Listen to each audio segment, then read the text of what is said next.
কিংবা মোসাদ্দেকের অনুশীলন তো দেখলেন, একটু ব্যতিক্রমী কিছু লক্ষ্য করেছেন কি? সাধারণত যে বলগুলো দিয়ে ক্রিকেটাররা অনুশীলন করেন, সৌম্য কিংবা সৈকতের অনুশীলন করা বলগুলো তা থেকে আলাদা।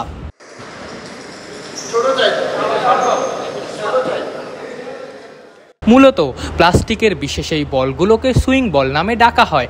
বলগুলো তুলনামূলক হালকা হওয়ায় বাতাসে বাধা কম পায়, আর বাতাসে বাধা কম পেলে এমনিতেই সুইং বেশি করে। সুইং সামলানোর অনুশীলনের জন্যই জাতীয় দলের 2 তারকার এমন অনুশীলন।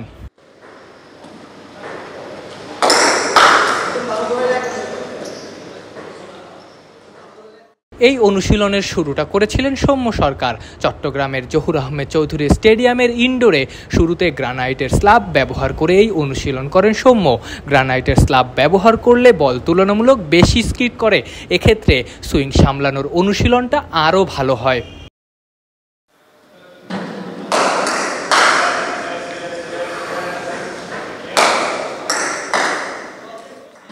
গ্রানাইটের স্ল্যাবে অনুশীলন শেষে সৌম্য প্র্যাকটিস করেছেন সরাসরি টাইলসে, সেখানেও একই সুফল পেয়েছেন। পরে একই ধরনের অনুশীলন করেছেন মোসাদ্দেক হোসেন সৈকত। দুজনই লাল বলের ক্রিকেটের জন্য জাতীয় দলের ক্যাম্পে চট্টগ্রামে এসেছেন, আর লাল বলে সুইং সামলানো কতখানি জরুরি কে না জানে।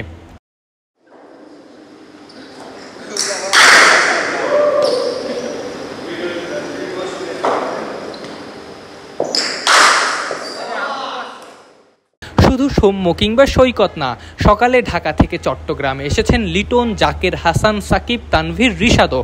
আর আগে থেকেই ছিলেন আলিস আল ইসলাম। ব্যাটিং কোচ ডেভিড হেম্প আর পেস বোলিং কোচ আন্দ্রে অ্যাডামসের অধীনেই বৃহস্পতিবার থেকে তাদের অনুশীলন শুরু হয়েছে।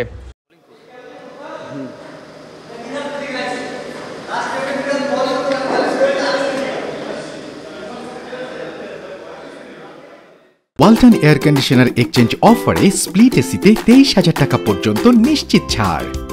বৃহস্পতিবার আনুমানিক দুপুর 2:45টার দিকে ইনডোরে অনুশীলন শুরু করেছেন ক্রিকেটাররা। চলেছে প্রায় ঘন্টা 3 জানা গেছে 29 তারিখ থেকে শুরু হতে যাওয়া 3 দিনের ম্যাচে তাদের প্রায় সবাই খেলবেন। এমনকি পাকিস্তান সিরিজের অনুশীলন ক্যাম্পও হবে এখানে।